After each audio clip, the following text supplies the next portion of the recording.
stuff like Tristana, Flash ult, like that decision made in an instant.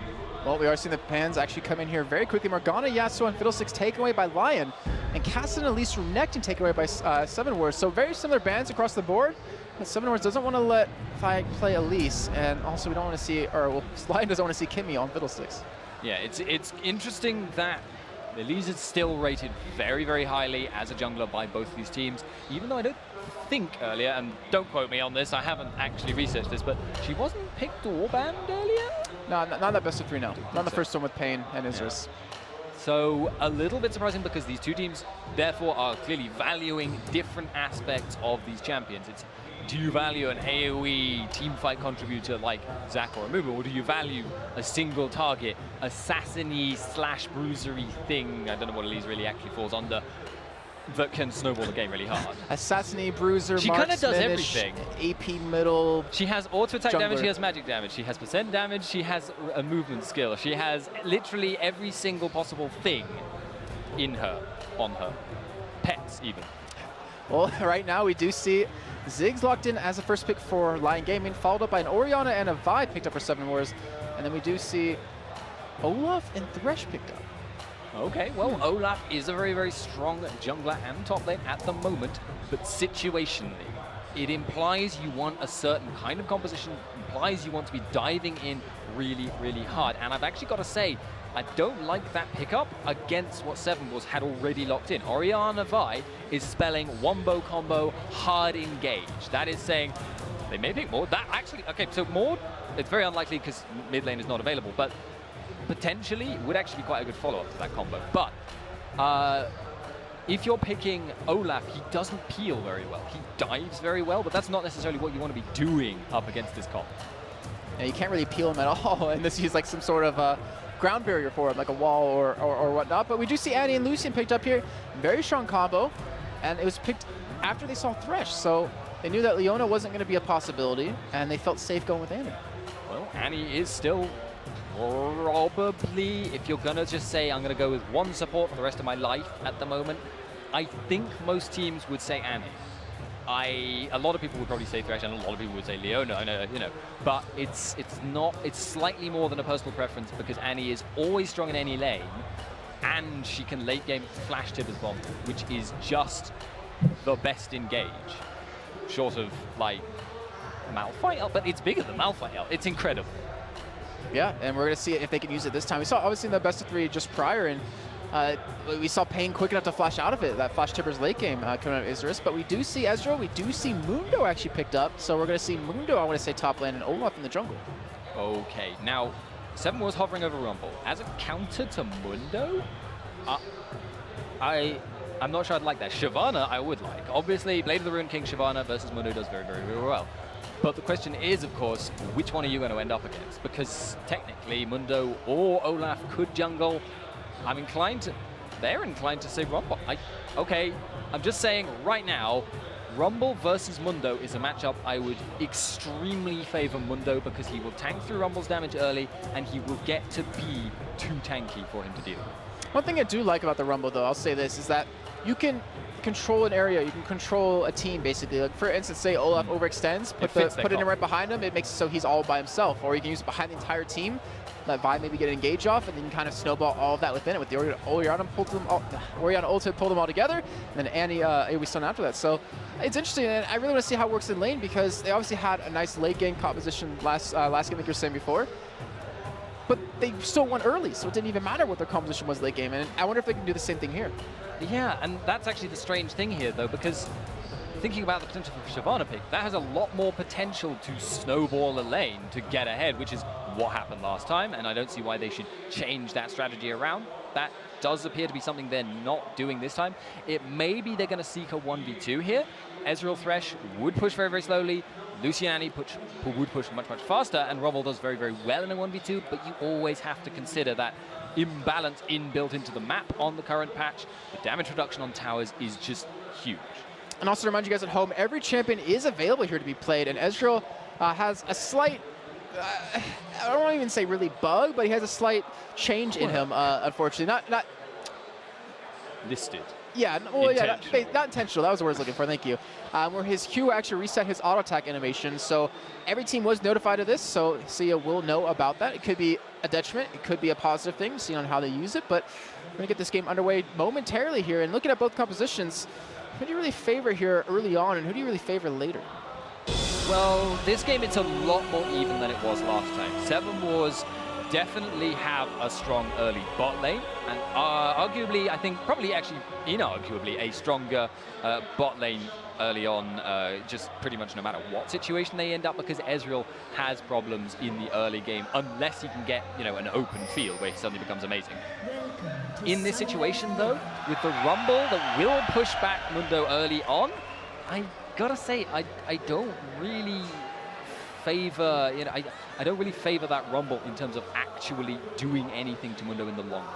Oh, this could be dangerous right here. We do have Lyon going for an invade on this top, so they do have everyone there. They do land the hook on his hands. He's going to get caught here, but will he be able to escape as he does get slow? He forced the flash right away, and it looks like he just might do it, but they're going to dive under the turret. They're going to get first blood over to Thyak. The jungle here for Lyon. Fantastic little bit of a trick right there. Able to get that hook on his Xantans, and able to get that first blood. Now, I hate to be the hype killer here. Yuri, I think, may have forgotten which button his barrier was bound to. He barriered. I couldn't tell you why, other than it being an error, but Seven was really, really smart, going for the counter invade. They know that if they want to go for this, their man is going to be back up. If they want to go for a 5-on-5, they could do it. And at the very least, it's an opportunity to ward, but they're not going to do that. I know why he did do it, his barrier. Why? It's a mind game. Mind game. He's like, I can beat you middle without barrier, but we'll see how that goes out a little bit later on. But we're going to have some more. Yeah, they're going to start off at their blue buff here. Not actually going to go for an invade at all, but we do see a very early pink ward put down in this bush here by Thyak. Getting that early pink ward down is really, really nice, because obviously having a pink in that brush, it lasts indefinitely. That gives you quite a significant edge if anyone's planning on going for any early invades. Only thing that could really bring that down is if Seven Wars have seen them do this before, if this is a common strategy they run in scrims or whatever, because if you put a pink ward in that brush and it gets found almost immediately, and it's not that big of a detour for a jungler to do, it could potentially go wrong. The other question actually is who bought the pink ward? I didn't notice it. I believe that was Thyak. Since he got that first blood, he used that little bit of extra money that he did get. Use it on that, and right now Porky, not looking too good right there. He's being chased out by Xantans right there, and we already saw Xantans forced to use his flash to escape earlier. Porky actually running a teleport here, so how do you think that fares as this game goes on? Teleport allows him to be a huge split pushing threat. If he gets ahead of Mundo, Mundo won't be able to do... if he gets ahead of Rumble, Rumble will not be able to push him out because he'll be too tanky, he'll have too much regen, and he will just grind Rumble down. That obviously means that he can then push him off his tower and utilize his teleport. Oh no, both junglers go in for it at the exact same time, and Crow, he's going for it first here. Actually does get spotted out by that warrior. He's actually being chased down here with these undertows and that blue buff, but he does have Orion there to back him up. Bruce there to help him out if he needs to, and Porky's going for the backup as well, but they're getting close in here, 2-on-3. They do get the slow into Thyak. Porky, unfortunately, is actually going to dodge away from that. We see Yuri coming from the middle lane, and they're all fighting for this red buff here, but no one's able to capitalize on it just yet. We do have Blind. They do have a ward in that bush. They do get it. And they don't get it. Crow smites it, takes it away without pretty much any vision right there, and they thwart out Thyak's invasion. The ward in the brush was huge, but there's actually stun in bot. And bottom is getting caught right there. He's forced to actually arcane shift away. Can take quite a bit of damage right there, but does have a health pot to kind of help facilitate that right there. But we already see Seven Wars are being very aggressive here bottom, being very aggressive. Well, both teams are being very aggressive here on the top side as we saw that invade come out. And overall, Seven Wars coming out ahead. Yeah, and now looking for the gank on the top lane. Vi is there. Mundo is squishy at this stage of the game. And here we go. The Q going to come in from Crow. He's actually not going to get it. He even flashes for it, but it doesn't hit him. Doesn't get that little bit of an interrupt. And Porky will be able to escape, but he will not have that flash available anymore. And he's already being hurt in lane quite a bit by Xantans, but it's going to make it even harder now. And we're going to have Crow head down from that top side. Will he run into the bush? No! He walks away from the bush. He doesn't see the pink ward. Oh, that is so unfortunate. And they know he's there. Thyak going straight for him. He does have the red buff this time. If he keeps landing his undertows, he could potentially pick up a kill as he's hitting another one here. Crow forced to run away. Gets hit with yet another. And both teams setting their middle lane to help defend against this. They do get the perfect satchel charge coming out of Yuri. Makes it so he can't even go that way. He doesn't have flash. He's going to go down. And that is double buff for Yuri here in the middle lane. Yeah, potentially also looking at bot lane right now because S is getting low. Oh, he's getting really low. No, but Essa was getting low though, so he was forced to back away. Still has that barrier, still has that flash available. And unfortunately for them, not really gonna miss out on too much right there. We do have a nice CS lead already coming in for Sia right there over on Lion's side. And Kimmy is gonna be here all by himself at this turret. Yeah, Kimmy, he'll be okay. They won't be able to dive in right at this stage, but I'm actually curious as to whether Crows noticed the pink ward, because I haven't seen any pings going down. He did walk through the brush, but no one's going to clear it out. Well, it is just kind of screwing him over a little bit too, because he was spotted right there, and that caused his demise, and Yuri was able to pick up the double buff off of that. So it's really unfortunate, but let's see if Yuri can really make it work well for him. He does have a little bit of a CS lead here in middle. And we do see Xantens returning back to lane here with that Ruby Crystal, with a ward or two. Just one ward. And right now, Porky hasn't gone back just yet, so he will have that slight level advantage. But Xantens is just going to try to control top with those double wards. It makes it so he can't be pressured, but he does have that flash up here momentarily. Yeah, at the moment, this game is going a lot more Lion's way than last game. I mean, obviously, by this point, last game, there must have been about this level of goal difference between the two teams, the opposite way around. So you've got to wonder, are Lyon gonna be able to snowball this out? They have a lot of tools to do so. They have very, very good siege if things get ahead. They have arguably a better mid-game AD carry, and they have Mundo split push. If he gets too far ahead, it's just going to be impossible to deal with. All right, now Crow is going towards his top side. He's not going to be spotted by here. Porky's already low on health. He has the flashing it away. He's going to go down. Mundo doesn't go where he pleases, but I like how Crow actually gave that kill over to Xantens to help get it back, considering he got ganked earlier on at level 1. But the return dragon is smart here. Lyon going to be able to get that. That will be a big edge for them, because the total gold you're getting from a single kill on Mundo is probably not too far off of what you'd actually expect going the other way. Actually, he gets up. The concern is he's able to chase down Tether, so he should be able to trade decently well with Esther. There's a Flay comes in, does force him back. The hook lands on Esther. We'll see you go in on this. He does get ignited. He's going to be forced to pop that barrier, and Kimmy's trying to chase him down. He doesn't have much mana, but he does have ignite. He does the flash and the auto attack. Able to pick up the kill, and even Narsel dies under the turret, picks the kill to Esther, but not before they turn it around, and we see Kimmy pick up 2 kills.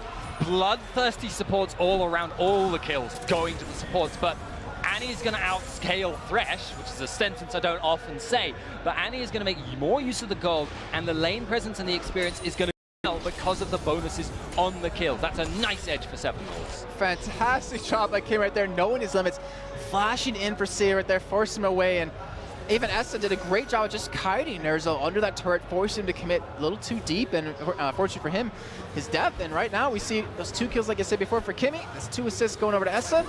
And just like that, just as we saw 7 Wars pretty far behind Lyon, been able to catch up and close the goal difference. Yeah, they've just put themselves pretty much back on an even footing. I'd like to note, by the way, the pink ward still stands, so it's clearly paid for itself 1,000 times over by this point. But I still have to favor Lyon's composition, just because I'm expecting, and if this turns out to be wrong for some reason, I'm going to look like it would be fool, but I am expecting Mundo will eventually get to a point where Rumble cannot deal with it, in spite of the kills. I think it depends. If I were to think about it personally, is that what about Xantens? If he gets, maybe a Leandries right away, then some sort of advantage might be mute. I obviously don't know too well, and we're going to find out throughout the rest of this game, but it goes both ways. If Porky gets that Spectral Cow, any harass that gets done onto him, going to regen it right back up. Not going to be too affected, but in the meantime, we do have back. It's visiting down towards this bottom side. They do have a Tribush in that pink, or in the pink or in the Tribush. I'm all over the place today. So he knows he's not spotted just yet, but they need to land that Thresh hook to make this happen. And right now, Kimmy, he's level 6. He has his Tibbers available. Nessa almost there as well, and this could be very, very, very dangerous. Yeah, he can push forward at the moment without it looking too suspicious, because they've got the slight minion push advantage, and that means Thresh can angle for the hook. But you have to be careful, and they don't know where Vi is at the moment.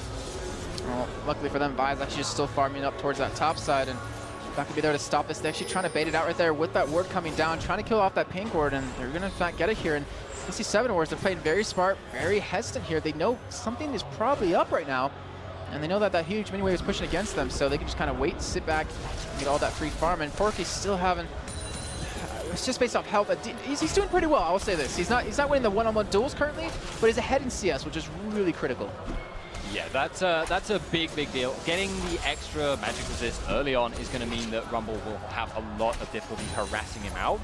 And Spirit Visage, once he's got that, the cooldown on his ultimate and the fact that his ultimate will heal for more. Once he's hit level 11, I just don't see Rumble having the damage to push him out, even if he gets to the edge. I mean, obviously, if you get fed enough, it's going to happen eventually. There is a break point, but as long as they don't keep getting kills on Porky, I don't see it happening.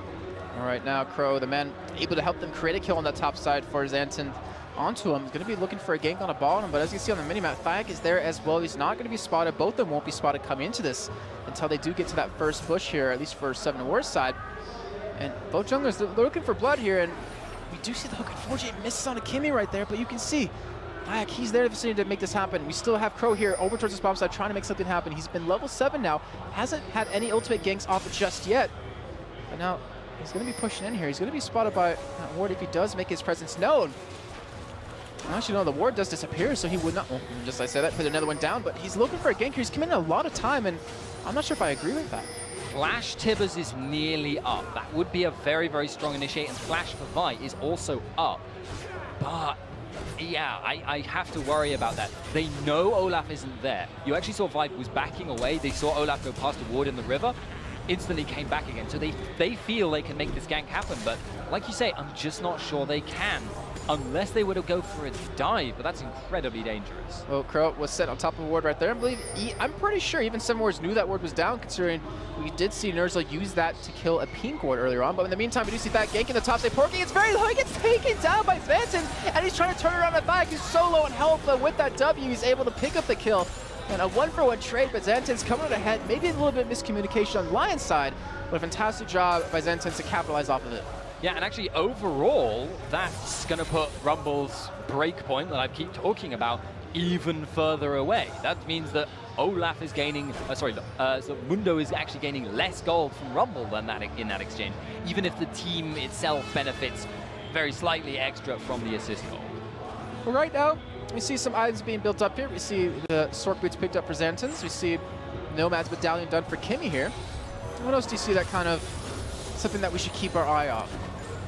Nomad's Medallion and Mobility Boots that he just picked up implies he's now going to start looking for fights. That means Vi can gank much more effectively in conjunction with the Mobility Boots, because you have to respect Flash Tibbers. So it either means there's going to be a greater amount of zoning that Thresh is going to have to be incredibly careful of, or that they'll actually get a gank off. All right, now we see mid laners still going head-to-head here. In terms of CS across the board, this Crow kind of getting spotted right there. We do have still a lead in the top lane for Porky currently on Mundo. We have Thiak, who has a CS lead in the jungle currently, as well as a level lead. We have 109 to 112 CS here in the middle lane, and bottom lane still in CS favor, however, not as much as it was prior. S has been able to catch up quite a bit here, and even Kimmy has 15 CS behind that, obviously because you're Annie and you want to stack those stuns. Yes, so 7 was obviously not dominating in nearly the same way that they managed last game. I mean, by this point, it was already getting to the point of game over kind of thing. Now, Thiak is actually potentially going to look for this. Oh, he's trying to chase down. We see the teleport coming in from Porky here, and right now that means Xanten isn't there to be able to stop this, but they do have Dragon up. They were able to get it last time because of the gank that Crow pulled off towards the top side. And looks like they're going to be able to lock this one down as well here. So second Dragon of the game. I want to be very hesitant here in case they do steal it. Does go over to Lion. However, Xanten was trying to push down that top turret, but doesn't have really any damage done onto it. But Mundo, Porky, he's still sticking around. He's actually not going back, and they're going to steal away a blue buff. Yeah, they have no reason to be concerned because Orianna's out of mana in addition to everything else. Oh, we see the hook land on Esther. They're starting to run away here. We see Kimmy get so low on health. He's actually going to fuss with the wall. It looks like he might be able to escape here. He's actually dodging Ezra. Now he gets the bears on top on Asia. He's still not that healthy as he will drop eventually. But this might give the opportunity for Esther to pick up a kill as he does dodge the hook. He's still taking up quite a bit of damage. A double kill comes in for Sia right there. And unfortunately for 7 Wars, they just weren't able to be there and stop that. Yeah, and that's one of the problems if you have a Rumble pick. He doesn't push waves very fast. He doesn't kill towers very fast. Oh, Yuri might be able to get caught here. The ultimate is down for Crow, though. He's still very low on life, but with the Minefield coming down, it does slow Crow down long enough that he's not going to be able to chase him down. Meantime, though, Xanten's still trying to get that turret down. It's not going to go down in this wave, I would imagine. He's going to need at least one more, but by the time that happens, Porky will be back to lane, and we'll have the first turn of the game going over the line here in this bottom side of the map. Yeah, taking gold advantages, taking map pressure advantages. Now they're actually going to start to look towards this mid game. And at this point, I feel like it's worth discussing how these team fights are likely to go. I feel like Seven Wars has the better team fight composition. I feel actually, obviously, that is, however, assuming everyone gets there at the right time. That's a big, big problem for Rumble, as we've discussed. Now is actually the time to keep a really careful eye on whether Porky can deal with Xantins. He gets level 11 and he starts being able to push Rumble out of lane. Spell really big trouble for Seven Wars. Xantins is sitting on about 1,100 gold to spend. We see Bruce is sitting on 2,500 gold when he does want to go back here, but he's more than happy to just keep farming up here in middle, and you're seeing Porky trying to pressure him out here just like you're saying before. He does pop the ultimate, and we'll be able to force him away, but will he go for the dive here? He doesn't have, obviously, an offensive summoner, but if he gets another cleave, he might be able to chase him down, but he dodges it, and that would be Porky forced away. But Crow, he's coming in from the bottom side of the map. He has the ultimate available. They could be able to pull this one off, but right now, Xantins isn't that healthy, but he will have the damage to back up. The Ignite goes off. Porky won't escape, and that will be another kill going over to Xantins. Close run stuff there, but good call, essentially, by Seven Wars. Oh, the Ezreal ulti! No, denied. Oh well, that's just how it goes sometimes. You know, it's always worth firing the banana up to top lane. It is basically like it's like if you took Soraka's auto attack and then multiplied it by 10 and gave it AP scaling and AD scaling. Okay, so I just hope Laicus was watching that, who's actually the spectator over in NALCS, and he's proud of me. But right now, Bruce is getting chased down here. Thag forced to back away, but that turret's not healthy here, so they could potentially take that if they wanted to. Well, you're seeing Seven Wars respond to it. S is coming to the side, Kimmy's coming in as well, but everyone on the map is actually starting to conjugate towards middle as the hook. Actually not going to last here, but Porky just doesn't care. He's going to continue to push this top lane, and we do see the Tibbers come out right there. I don't think they've actually stunned anyone here, but they still have the battle line strong. The Aura ultimate comes out and hits 3 people. There's the Rumble ultimate right behind it, and they do have the jump out of Yuri trying to escape. The ult out of Diggs picks up the kill on the Essa, and Thag, who has the ultimate running, trying to run away. Xantins gets caught with the hook. He gets played back into Yuri. That's going to be another kill going over, but this time to Nerzel, and Thag forces the flash out of Crow. Porky popping the ultimate, gets the slow. I'm not sure Crow's going to be able to escape this one. He's going to go down, and Brewster, in the meantime, is being chased away, even forced to pop his break. If a cleaver lands, that could be the end of him. It does land! Porky's going to continue to chase out the Ezreal ulti, comes in from the side, and that was an ace, a perfect ace coming out of Lyon Gaming. And it came off the back of Seven Wars, landing a gorgeous-looking Orianna ultimate. They pulled in so many people, but in chasing, they chased too hard. They delved too deep greedily. They were, as a result, caught all of them split terribly apart by both the box and the equalizer, and it just meant they had nowhere to run and got chased down. And it seems like Lyon has finally been woken up. Maybe Simba's sad about his dad dying. He's able to fight back here because they just look like not even a team in that first game, and now they're coming together. 11-5 in kills, 29.6 thousand gold to 22.7. They're doing a fantastic job. The kills are split really evenly across the team as well, and over on the other side, I mean, we have 2 kills on Kimmy, 3 on Xantins, not the desired spread, but like you said before, that was a great engage coming out of them, but they just didn't have the damage behind it to back it up. Yeah, and I feel actually a lot of the way this game is running right now is partly because Crow doesn't seem to be nearly as confident on Vi as he was on Elise from what we saw last game. He hasn't really had that much influence. The only ganks he's been able to get are on Mundo when he's been pushed up really, really hard and actually committing to try and get Rumble himself. And right now we have Booster head up towards that top side. Thag is there already, as well as Crow coming in from the side. And looking for a gank, or maybe looking for a top tower push, because we see Sia, he's pushing Booster out. They know he's there. They're pretty much zoning him at this point. And you can see Kimmy on the minimap as well as us heading up towards this top side. And so they pretty much are forcing them to rotate here. And the thing is, if you're Seven Wars, you want to be able to farm up as much as possible right now. Yeah, they're actually going for this dive on top. Oh, Xantins, he does get the stone of Porky, but he actually does have his ultimate available right now. He does pop it down. The Ziggs ultimate coming from the side. It's going to pick up the kill. Yes, it does. Thag gets one more E-up, but here comes Crow. Used ult on the Thag, but he had his Ragnarok popped, and he's actually not being harassed at all. He does get taken down by Brewster, though. But we do see Kimmy getting caught. Then the Orion ultimate coming out, perfectly well. It's the ultimate out of Sia, able to pick up the kill. Then Kimmy, now S is being caught here as the Thresh hook does land on the Brewster. He's in a drop, and they're not done just yet. They're still trying to chase him down. Sia taking up 2 men. He gets the double kill. Now Crow, the last man standing, gets hooked up. That is a double kill for Porky, and another ace coming in for Lyon Gaming. Saya was playing like a bruiser there. He jumped right into the middle and was just face tanking 2 members at once while he tried to take down Essa. But he's far enough ahead. He can do that. He's got the life steal from the Little Watercolors, and he's got the damage from those repeated huge Triforce procs. He's really strong.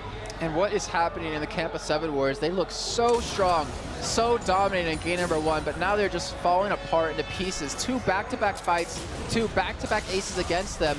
They're falling further and further behind. I mean, it's 34.8 thousand, almost 10,000 gold difference here 20 minutes in.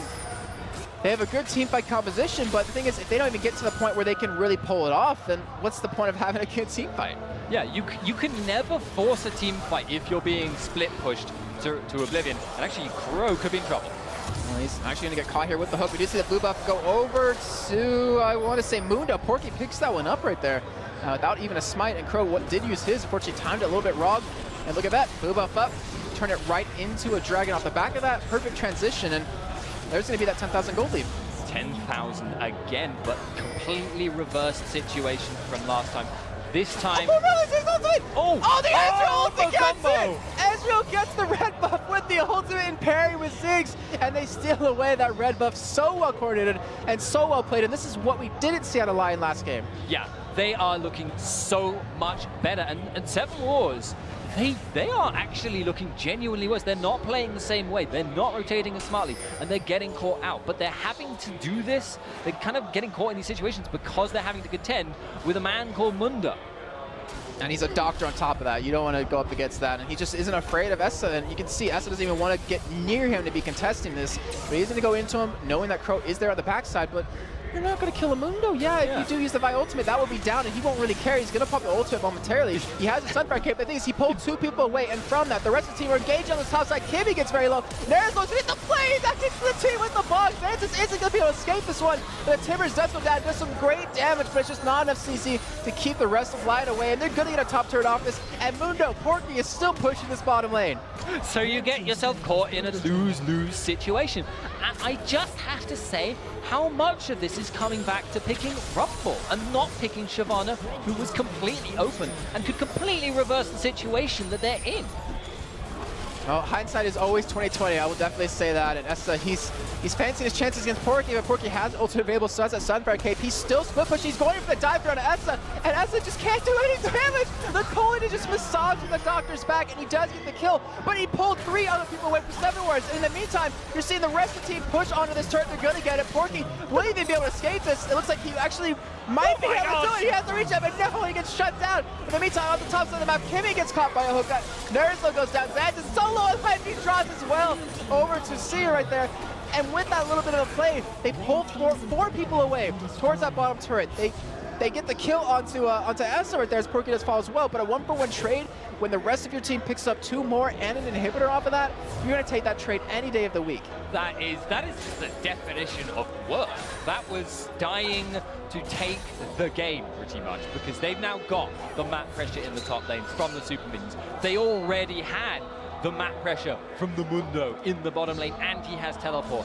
Baron now for Lyon Gaming is so easy to force. They barely have to do anything, and 7 Wars have no choice but to just go in. I want to say this though, I personally don't think Baron might be a possibility, just for the fact that we've seen so many games, you know, where they can be turned around just from a Baron, and the fact that they have an anti-AoE stun, Orianna, and Rumble behind that, like that's a lot of damage, and magic damage when you can take extra from the Baron. But I think you're still right at the same time, where if Lyon goes in for Baron, they force 7 Wars to commit to a fight, and if they position correctly, they're going to walk all over them again. Yeah, I mean, they don't even have to do... I mean, they have to start the Baron, but all they have to do is take a little bit of vision control in this upper jungle, using the fact that, you know, they're way, way stronger in a straight-up fight, and then they know if the wombo combo, that, you know, 7 Wars sacrificed so much in order to pick his coming, and then they just let Mundo continue to pressure bot, because he will, no one can duel him, he will chip down the tower.